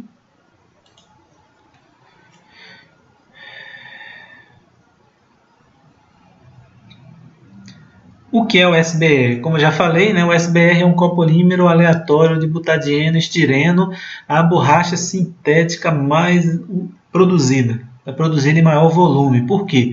Exatamente pela alta aplicação em pneus. Tá? Outras aplicações, semelhantes da borracha natural, além da de pneus. Tá? Ela tem a vantagem de ser uma borracha de baixo custo. Qual o percentual aproximado de estireno no SBR? Como eu falei, entre 20% e 25%. O que é o SBR? Bom, gente, o SBR, que está aí, ele é um copolímero aleatório de butadieno estireno. O que é o SBS? O SBS é um copolímero de butadieno estireno, sendo que não aleatório, ele é um copolímero em bloco. Tá? Então, normalmente, são o quê? São moléculas que a gente chama de tribloco. Isso quer dizer o quê? Um bloco central de butadieno e blocos laterais de estireno, numa mesma molécula, tá? Quem lembrar das primeiras aulas mesmo que eu dava aqui nos vídeos, né? Eu mostrava lá, né, os artesanatos, né, que eu mostrava a molécula em bloco, né? Ou seja, uma extremidade de estireno, a outra extremidade de estireno e a parte central de butadieno. Normalmente esse SBS, normalmente não, na verdade pode ser vários teores, mas eu vou pensar aqui o mesmo teor do SBR, lá, de 25%. Vamos pensar em 25% de estireno e o resto de butadieno. Então você teria esse bloco central bem maior, né, de butadieno e os blocos laterais menores de estireno. Como não há afinidade entre o butadieno e o estireno, né, e como são copolímeros em bloco, ou seja, o segmento é grande o suficiente para segregar numa solidificação, digamos assim, então quando esse material é processado e a solidificação acontece, o que vai ter lá dentro em termos de estrutura? Os segmentos de butadieno vão encontrar outros segmentos de butadieno e os de estireno vão encontrar outros segmentos de estireno para formar fases distintas. Né? Por quê? Porque eles são grandes o suficiente, diferente do SBR, que são aleatoriamente distribuídos. Então, aí, nesse caso, você vai ter uma distribuição de fases. Uma fase vítrea, que é de poliestireno, e uma fase elastomérica, que é de polibutadieno. Né? E o polibutadieno, como está num percentual maior, como eu citei aqui, né, 20 e poucos por cento de estireno e 80% de 75 a 80% de butadieno, então a matriz ela vai ser borrachosa e a fase vítrea de estireno, de poliestireno vai ficar dispersa como partículas redondas, considerando esse baixo teor aí. Né? Porque se o teor for maior, não vai ser mais redondo. Pode ter um outro formato também. Mas vamos pensar nesse teor aí de 20 e poucos por cento. Então você vai ter ali partículas de poliestireno redondinhas dentro de uma matriz borrachosa de polibutadieno. Então, o que vai ter em termos de estrutura final, em termos de propriedades? Então, em termos de propriedades, esse material aí, ele vai se comportar como uma borracha termoplástica, tá? Então, vai ser um elastômero que consegue ser reprocessado, porque é uma limitação, né, dos elastômeros que são vulcanizados, né, por reticulações químicas, como o enxofre, por exemplo, né, ou peróxido, ou radiação. Né? Você não tem como desfazer isso, né, sem degradar o material. Então, as borrachas não são reprocessáveis por isso. No caso de uma borracha termoplástica, elas são reprocessáveis por quê? Porque elas não têm essa reticulação química. Porém, ela tem característica elastomérica. Isso quer dizer o quê? Que o polibutadieno, que é a fase em maior quantidade, está acima de Tg, é um material amorfo, mas está faltando um ator aí, que é o quê? A reticulação. Quem vai atuar como reticulação para que o produto seja elastomérico? Quem vai atuar vai ser exatamente essas partículas rígidas de poliestireno lá que estão distribuídas nessa fase elastomérica. Tá? Então, as partículas rígidas atuam como essas âncoras que eu falei que as reticulações são. Então, quando você aplicar um esforço na borracha, a parte borrachosa de butadieno que está enovelada ali vai desenovelar, mas o retorno vai ser proporcionado exatamente pela parte rígida, que são as partículas de poliestireno. Tá?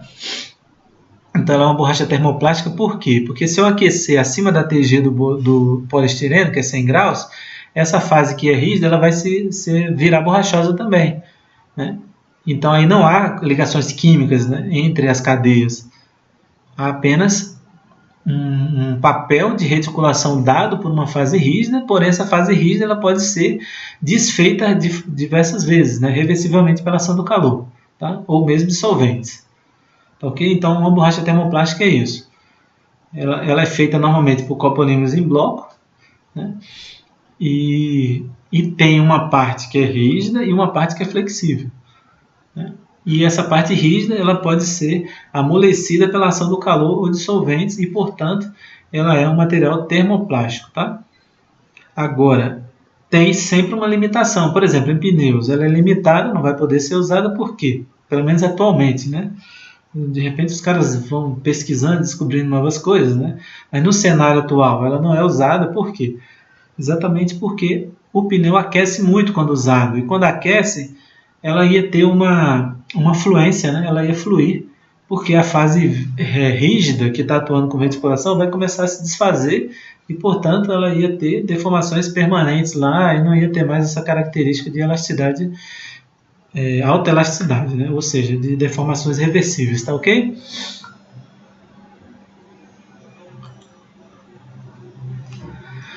Bom, o que é o NBR? O NBR é um copolímero de acrilonitrilo e butadieno, né? E aleatório, né? O teor de acrilonitrilo, que é a próxima pergunta, normalmente está entre 15% e 50%, né? Porém, o teor mais usado é 30 e poucos por cento. Tá?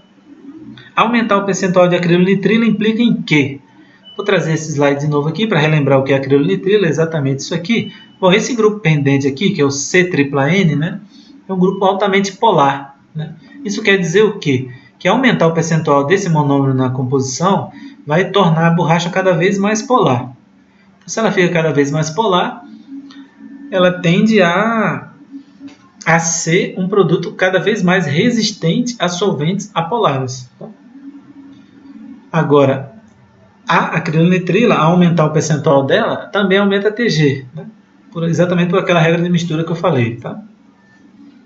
Então, por exemplo, ela tenderia a fragilizar em temperaturas cada vez maiores, pensando em temperaturas negativas. Né? Sei lá, a TG vai ali de menos 40, menos 50 para menos 15, se for aumentando esse percentual aí. Ou seja, ela tenderia a fragilizar em temperaturas cada vez maiores. Tá? Pensando em temperaturas negativas. Deixa eu ver se tem mais alguma pergunta. Opa, não é esse. Esse aqui. Aplicações da borracha nitrílica. De novo, sempre associado a situações que envolvem polaridade, tá? Como, por exemplo, mangueiras, tá? Mangueiras para transporte de fluidos, né? É muito usado na área automotiva, né? Ou seja, sempre que envolve contato com componentes, né? De fluidos polares, apolares, né? Ela vai ser uma busca aí. Né? Agora, tem outras aplicações também, né? Ela pode ser usada, sei lá, para fazer chapas.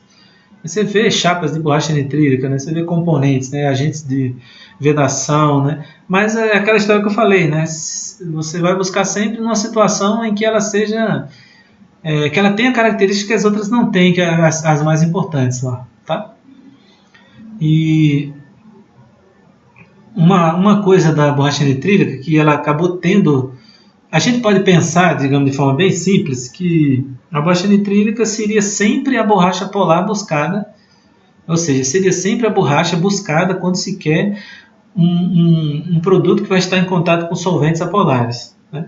Mas com o tempo, outras foram surgindo para suprir, digamos assim, limitações da borracha nitrílica. Por quê? Porque a borracha nitrílica ela é um copolímero de butadieno acrilonitrila. Se ela é butadieno, ela vai ter dupla ao longo dos meros lá, né? Porque a polimerização só gasta um mero e a reticulação gasta outro mero, mas não gasta tantos meros assim, porque senão teria uma alta densidade de reticulações e deixaria de ser o elastômero, né? Então você vai, no final das contas, do produto vulcanizado, você vai ter um alto teor de duplas, né? E ter muita dupla faz com que a resistência à temperatura seja baixa, né? Porque o local de suscetibilidade ao ataque, né, digamos assim, termooxidativo é sempre a dupla ligação. Então ela é uma borracha resistente a solventes, mas tem uma certa limitação quanto a altas temperaturas de uso. Então por isso que no mercado foram surgindo outras para substituir a borracha nitrílica, porque às vezes os ambientes vão ficando cada vez mais rigorosos. Sei lá, o motor de um carro, né? Aqui eles falam assim, no capô, né? Sob o capô do carro, eles falam. As temperaturas foram aumentando. Então às vezes a borracha nitrílica não atende mais a certos requisitos. E aí existem outras borrachas, sei lá, borracha de acrilato, né? Borracha de epicloridrina, a borracha fluorada, né? A borracha de silicone, né? Mas tem uma variante da borracha de acrilonitrila, né, de NBR, que é chamada de HNBR, né, que é a borracha nitrílica hidrogenada. E aí, nesse caso, ela é uma melhoria da borracha nitrílica em relação à borracha nitrílica quanto à temperatura de uso que ela suporta. Ou seja, ela suporta uma temperatura de uso um pouco maior.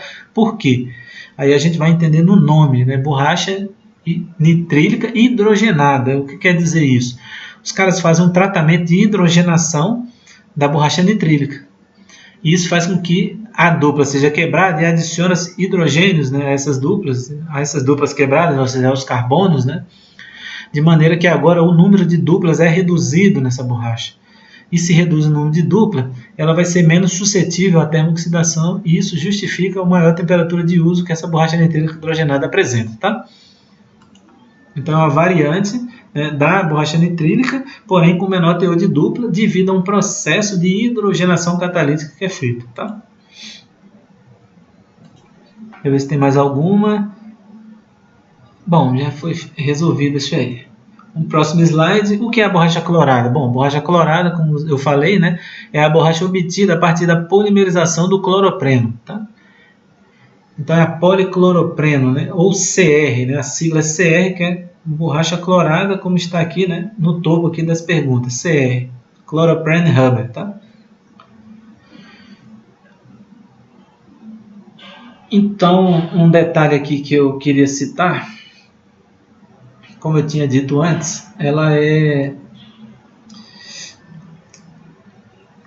obtida normalmente por polimerização do tipo via radicais livres, né, que tende a gerar, né, e antes disso, né, só para citar, ela é uma borracha muito antiga, na verdade das primeiras, né, das borrachas sintéticas, digamos assim, de sucesso comercial, né. Ela não tem uma aplicação tão grande quanto aquelas três primeiras que eu falei, porque ela é um pouco mais cara, tá?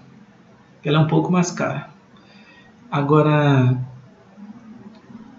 como eu estava dizendo, né, ela tende, devido aos processos de síntese, ou seja, existe toda uma tradição aí, né, de desenvolvimento da síntese dessa borracha, e ela tende a ter um teor de trans razoavelmente alto, tá? E o teor de trans, por exemplo, é evitado em várias borrachas porque gera produtos que tendem a cristalizar, né? Então a policloropreno ela tende a ter uma certa cristalização, né? A depender das condições, ela tende a ter uma certa cristalização proporcionada exatamente por esse alto teor de trans na composição, tá? E deixa eu ver se tem mais alguma coisa aqui na pergunta. Bom, e aí vem aqueles detalhes que eu falei, né? O processo de síntese tende a gerar massas molares muito altas, apesar de hoje em dia, né, o uso de agente de transferência, né, que é a forma principal de controle de massa molar, né, é usado de maneira a se gerar massas grandes e massas molares menores. Mas como eu tinha dito, né, existe um variante, um tipo de grade no mercado que é o copolimerizado com enxofre, né, E esse tipo de borracha, diferente dos outros que eu falei até aqui, né, todos os que eu falei até aqui podem ser vulcanizados com enxofre, né, exceto do vídeo anterior que eu falei da borracha EP, né, que era vulcanizada com peróxido. Né. No caso aqui da colorada, ela tende a ser vulcanizada com óxidos metálicos, né, quase sempre o óxido de zinco, tá? E para que isso seja possível, normalmente existe a necessidade de ter um certo percentual de vinil na cadeia, ou seja, a reticulação com óxido metálico se dá a partir do sítio vinil, ou seja, do isômero vinil. Então existe um certo percentual de vinil necessário aí, de isômero vinil, para que essa reticulação com óxido metálico seja possível, tá? Aplicações da borracha clorada. Bom, ela é usada muito em ambientes como, por exemplo, recobrimento de fios, recobrimento flexível de fios, né, em que se exige alta resistência à chama, por exemplo, porque a borracha clorada, como ela tem halogênio, né, ela tem essa característica bastante interessante, né, de resistência à chama, tá? Também em certas, digamos assim, peças que envolvam a necessidade de resistência à chama, alguns componentes, vamos supor, de roupas, que vai estar em contato, um possível contato com a chama, né? A borracha clorada ela tem essa capacidade aí de suportar, tá? Em construção civil, né, certo tipo de aplicação, né? E ela é muito importante também em roupas, né, alguns tipos de roupas, né, que ela é chamada de neoprene, né, um dos nomes comerciais dela, neoprene, e você vê que ela faz roupas de mergulho, sei lá, de atletas, né, macacões, por exemplo, para natação, né, e ela também é bastante usada como adesivos, tá?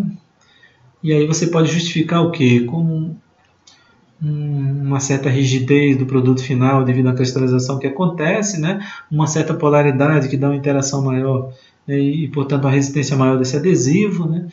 Entre outras coisas, tá? O vídeo está ficando muito grande, eu queria dar uma agilizada aqui. Deixa eu ver se eu consigo aqui. Bom, o último elastômero que eu falo, né, nessa aula introdutória aí, né, que eu disse, é o PIB. Né? O PIB é o quê? É um elastômero não diênico, tá? É um elastômero não diênico. Ele é, na verdade, uma poliolefina, né? Obtida a partir do isobutileno, né? Do monômero isobutileno. E aí você gera essa borracha aqui, que é o poliisobutileno, que é o PIB. Tá? Então, é um monômero que só tem uma dupla, ou seja, ele não é dieno. Essa dupla é quebrada e gera esse tipo de estrutura aqui. E a gente vê que tem uma semelhança muito grande com o polipropileno, né? O polipropileno seria digamos assim, um PIB sem um CH3, né? Ou seja, teria um hidrogênio aqui. Tá? Então, a TG do polipropileno, por exemplo, a gente sabe que é menos 15. Né? E é interessante que acrescentar um grupo CH3 aqui no mesmo carbono, né, faz com que a TG desse produto resultante seja menor, né, do que o polipropileno. Né? O polipropileno é menos 15, essa TG aqui vai para em torno de menos 70. Né? Eu acho que eu já expliquei isso antes, mas é exatamente porque a presença de dois grupos iguais dá uma possibilidade de mobilidade ali em temperaturas menores. Tá? É como se eles tivessem uma colaboração desses dois grupos, né? No caso, por exemplo, do PVDC em relação ao PVC, que seria 2 cloros em relação a 1, teria, por exemplo, também o efeito de anulação de polaridade aqui. Né? Mas a ATG do PVDC eu posso explicar também por esse mecanismo a mais de quando você tem dois grupos iguais, eles proporcionam uma espécie de movimento colaborativo ali, mas é relativamente restrito, não é um movimento, né, digamos assim, grande, né, dos grupos, é um movimento restrito, porém de mobilidade suficiente que eu considero a TG. Né? É uma mobilidade segmental, digamos assim, suficiente para que eu considere isso uma TG. Tá? Então isso se dá em torno de menos 70 graus. Né? Agora, essa mobilidade restrita acaba tendo como efeitos, digamos assim, essa cadeia ela ser um pouco mais aberta, né? Ou seja, as cadeias são mais estiradas, né? Comparado a outras cadeias de hidrocarbonetos, né? Exatamente pela presença desses dois grupos, faz com que exista esse, digamos assim, esse aumento do ângulo de ligação, né? e portanto elas são mais abertas, né? E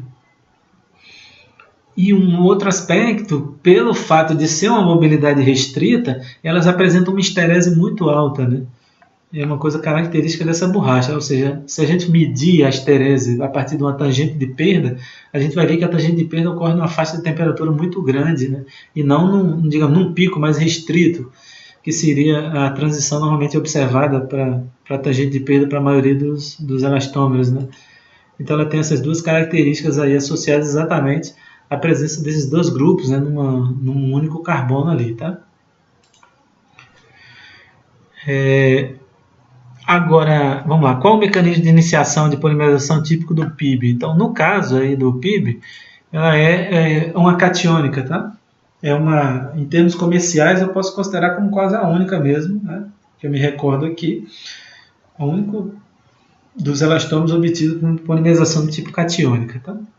Que exatamente pela capacidade desses dois grupos aqui serem doadores de elétrons, né? Eles são dois, né, grupos doadores de elétrons.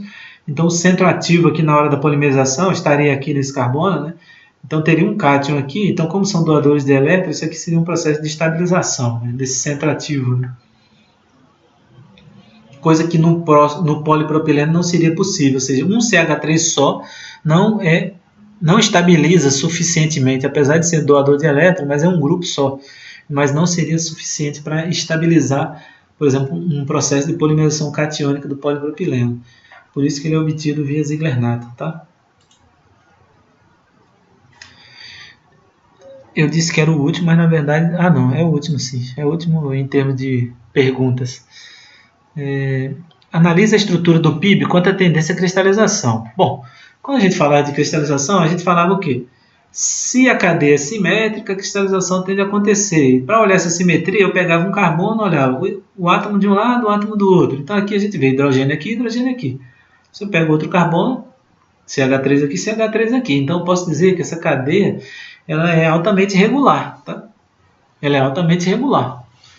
Então ele tende sim a cristalizar e cristaliza sob deformação, né? Mas por aquela história toda de cinética, como a gente falou, né? Ou seja, a TC tende a ser muito baixa e tal, e tal, e tal. Então ela é uma borracha na temperatura ambiente, ou seja, é um material cristalizável, mas não cristaliza e, portanto, é uma borracha, tá? Agora, sob deformação, verifica-se alguma cristalização acontecendo, né? Ou então em temperaturas muito baixas. Agora, questão 3. Qual a função do isopreno na obtenção do PIB? Então, quando eu mostrei aqui a estrutura do PIB, eu só estou falando do isobutileno aqui. Mas, na verdade, um dos nomes do poliisobutileno é chamado de borracha butílica, tá? E a borracha butílica, além desse monômero aqui, ela tem um pouco de isopreno, tá? Então, na verdade, a borracha butílica ou poliisobutileno, né, de forma mais ampla, ela é um copolímero, né, de isopreno com isobutileno, né? E o isopreno está numa quantidade bastante baixa, cerca de, de 1 a 3%, com o objetivo de quê? De introduzir duplas ao longo dos meros, tá? Ao longo das cadeias. Tá? Porque o isobutileno aqui só teria ligação simples. E aí você não teria como reticular para mecanismos convencionais, por exemplo, com o uso de enxofre. Então, no momento que você coloca um certo percentual de isopreno, que é um dieno, e, portanto, vai manter uma dupla a cada vez que esse mero existe ao longo da cadeia, a reticulação com enxofre vai ser possível, tá? Então, o objetivo do isopreno é exatamente esse, é proporcionar a presença de duplas e, portanto, a uma reticulação posterior com o uso de enxofre. Agora, o teor é bastante baixo, né? E isso justifica a resposta da quarta pergunta aqui. Por que o PIB é considerado um material resistente a ozônio e oxidação? Exatamente porque é um material altamente saturado, né? Porque se eu falei que o isopreno só está em torno de 1 a 3%, então isso quer dizer o quê? Que praticamente todas as cadeias só têm isobutileno. O isobutileno não tem dupla e a gente associou resistência à oxidação e resistência ao ozônio exatamente a moléculas saturadas. Então, moléculas saturadas tendem a ser resistentes ao ozônio. As borrachas tradicionais lá, polibutadieno, poliisopreno, e SBR têm alto teor de duplas e, portanto, são materiais pouco resistentes à oxidação e ao ozônio. Tá?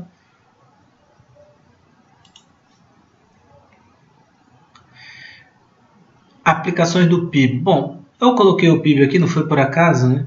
É exatamente porque ela é muito usada, também associada à indústria de pneus, em uma aplicação muito importante que é a alta barreira a gases. Tá? Então, a PIB, por ela ter um baixo coeficiente de difusão, né, de gases, por exemplo, o ar, né, ela é usada exatamente como revestimento interno de pneus sem câmara, né, ou então como câmara de ar, na construção de câmara de ar de pneus com câmara. Tá? Por quê? Porque ela tem uma baixa permeabilidade a gases, tá? Diferente dessas outras que eu falei. Então, isso é por quê? Porque eu posso explicar até com base na estrutura mesmo. Né? A gente falou de uma regularidade da cadeia. A gente falou da cadeia que tende a ser um pouco estirada.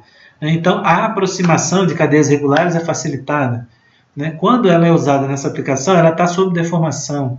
Se ela está sob deformação, a cadeia é estirada. Se é estirada, alinha mais. Se alinha, aproxima as cadeias, reduz ainda mais a possibilidade de passagem de moléculas pequenas. Né? E ainda, quando a deformação acontece, ela pode ter alguma cristalização que também ajuda nesse processo aí, né, de dificultar a passagem de moléculas pequenas de gases, né, como por exemplo do ar. Tá?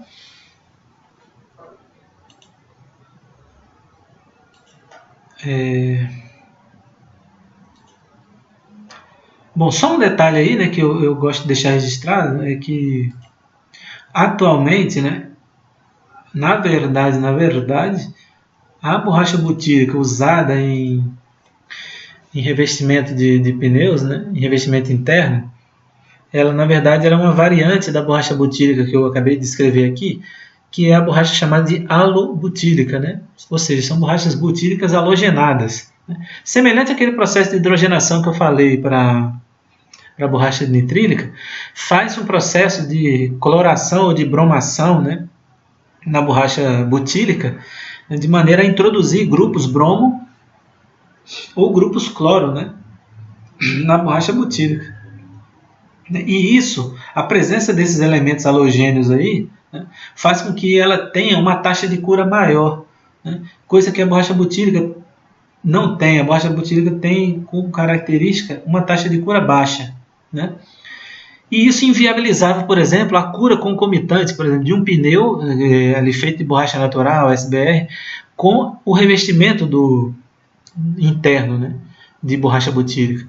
Porque como a cura era muito lenta, eu não podia curar os dois juntamente, porque acabava sobrecurando uns ou subcurando o outro, né? Se eu usasse um dado tempo ali, porque estava todo mundo junto. Né? Então acabava sendo necessário curar em locais diferentes, né? Sob condições diferentes. No momento que a borracha halobutírica, principalmente a bromobutírica, né, foi introduzida no mercado, a taxa de cura da borracha butírica aumentou e agora eu posso fazer uma cura numa única etapa, né, do pneu com esse revestimento. E isso aí é uma das explicações da existência, né, do pneu sem câmara, da possibilidade de existência do pneu sem câmara. Tá? Exatamente devido a isso. Então a borracha halobutírica, né, halogênio, tá? Halogênio, bromo e cloro em regra. Tá? Aplicações do PIB, acabei de citar a mais importante, né? Que é o uso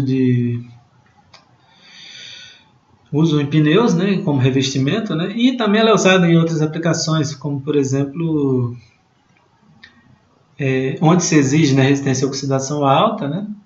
E também como adesivos e também como tampas de remédios, né?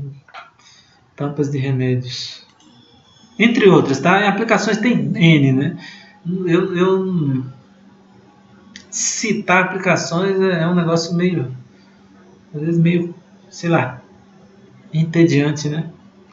Bom, para fechar esse vídeo, né? Eita, já está ali 1h30, eu não queria fazer isso, mas eu só queria deixar aqui registrada a TG das borrachas, tá? Então ali, borracha natural, cerca de menos 70, polibutadieno entre menos 80 e menos 100, né? Às vezes os caras citam até menos 115, né? Depende da fonte, né? Lembrando que naquela história, né? Considerando todas cis, por exemplo, né? É a que tende a ter a menor TG entre as diênicas, né? Porque as outras diênicas ou tem um grupo lateral ali que dá um enrijecido na cadeia, ou vai ter comonômeros que aumentam a ATG, como por exemplo o estireno na SBR e a acrilonitrila na NBR. Tá? A SBR tipicamente menos 55, então aqui eu estou considerando o quê? Um certo percentual de 20 e poucos por cento de estireno na composição. A borracha clorada, como eu falei, como ela tem o cloro, ela tende a ter uma TG maior do que o polibutadieno, porque todas têm, e tende a ter uma TG maior que a NR, porque o CH3 aqui na NR foi substituído por um cloro, digamos assim. E o cloro é polar e, portanto, a TG aumenta. A borracha nitrílica, como eu disse, ela tende a ter um teor de acrilonitrila entre 15 e 50, mas eu estou dando aqui dois exemplos. Por exemplo, quando o teor de acrilonitrila é 25%, a borracha tende a ter perto de menos 50 graus Celsius de TG. Quando aumenta a acrilonitrila para cerca de 45%, a TG aumenta para menos 14. Tá? E o PIB, cerca de menos 70 graus Celsius. Tá? Bem, então, para fechar o vídeo, né, só para dar uma enfatizada, saber que existem outras borrachas, tá, gente? Né? Borracha, como eu falei, de acrilato, borracha de epicloridrina, borracha de floradas, borracha de silicone, borracha de poliuretano. Você tem N outras borrachas, você precisa de uma disciplina maior para estudar isso aí. Né? O objetivo aqui é dar uma noção, né, sobre as borrachas, sobre a estrutura das borrachas. Né? E aí a gente recorreu às borrachas mais tradicionais. Né? Então, apesar do final ser uma estrutura em rede, né, é importante saber que elas são obtidas como qualquer termoplástico no reator. Elas são obtidas inicialmente como macromoléculas lineares, do mesmo jeito que a planta faz lá. A planta gera poliisopreno com cadeias independentes. Aí o que o homem fez nas cadeias de isopreno? Ele fez uma modificação de um polímero natural. Né? Então existem aquelas três passos que eu falei: borracha totalmente natural, ou melhor, polímero natural modificado sinteticamente e polímero totalmente sintético. Né? Então a borracha natural ela é um caso, né, de que inicialmente, quando era só natural, digamos assim, ela não tinha grande importância comercial. No momento que o homem descobriu uma forma de modificar sinteticamente pelo processo de vulcanização, gerou um produto de altíssima aplicabilidade na tecnologia, por exemplo, na fabricação de pneus. Né? Aí o que o homem fez? O homem fez a borracha totalmente sintética. E não tenha dúvida que isso foi devido a uma dificuldade de fornecimento de borracha natural. Tá? Isso está associado às guerras. Né? O desenvolvimento da borracha sintética está associado às guerras, porque um país ali era inimigo do outro e não fornecia mais. Por exemplo, o Japão, de repente, bloqueou o fornecimento ali de borracha da Ásia, né? para os países como os Estados Unidos, por exemplo. E aí houve uma necessidade de geração de borracha sintética. Mas a borracha sintética, inicialmente, ela é obtida como um termoplástico mesmo. São cadeias independentes, macromoléculas geradas em reatores, né, com as suas devidas diferenças. Por exemplo, como é muito flexível, você tende a gerar fardos em vez de pellets. Né? Aquela história do pó, pellets que eu dizia na sequência. Né? Então, você tende a gerar, semelhante à borracha natural, né, blocos de borracha, né, para vender. Né? Ou então você pode vender na forma de látex também, assim como a borracha natural pode ser vendida na forma de látex. Tá? E aí, de novo, aquela história, né? Vai processar, aí os equipamentos são um pouco diferentes. Normalmente tem aqui um misturador Banbury para fazer uma mistura pesada, depois tende a passar por calandras e extrusoras, e depois passar por moldagem, como compressão, transferência, né? Ou mesmo injeção. Né? Obviamente que eu posso, em vez do Banbury, usar um misturador de rolos, que é um equipamento semelhante a um Banbury em termos de objetivos, né? Ou seja, é para misturar com altos teores de carga e outros aditivos, mas ele tem uma limitação, por exemplo, de produtividade. Né? Ok? Então, beleza, a mistura foi feita, seja no Banbury, seja no misturador de rolos. Vou levar para a calandra, vou me levar para uma extrusora, dou uma pré-forma ali, ou seja, vou gerar chapas que depois podem ser comprimidas, transferidas, peças obtidas por transferência ou peças obtidas por injeção. Mas eu posso, por exemplo, já a partir da calandragem da extrusão, gerar um produto final mediante a reticulação. Por exemplo, uma mangueira obtida por extrusão e já passa por um banho de cura, né? Sem precisar passar por essa última de moldagem, como eu falei, compressão, transferência e injeção. Tá? Ou então, por exemplo, eu posso gerar uma massa lá no Banbury, dar um formato ali, passando uma ou duas vezes no moinho e levar isso para fazer uma compressão final, sem passar por calandragem ou extrusão. Tá? Agora, isso aí é normalmente falado numa disciplina de processamento ou numa disciplina de elastômeros, tá ok? Então, acho que era isso aí que eu queria falar nesse vídeo, tá? Ele ficou um pouco grande de novo. No próximo vídeo eu vou falar sobre termofixo, né? Também nesse mesmo esquema aqui, né? Uma lista de questões e debatendo, né? Tentando trazer ali os termofixos mais importantes, né? As aplicações, as estruturas de uma forma mais dinâmica, como eu tenho falado aqui, apesar de ser um tempo maior do que eu gostaria, tá ok? Então é isso aí, uma boa noite a todos, até o próximo vídeo, tá?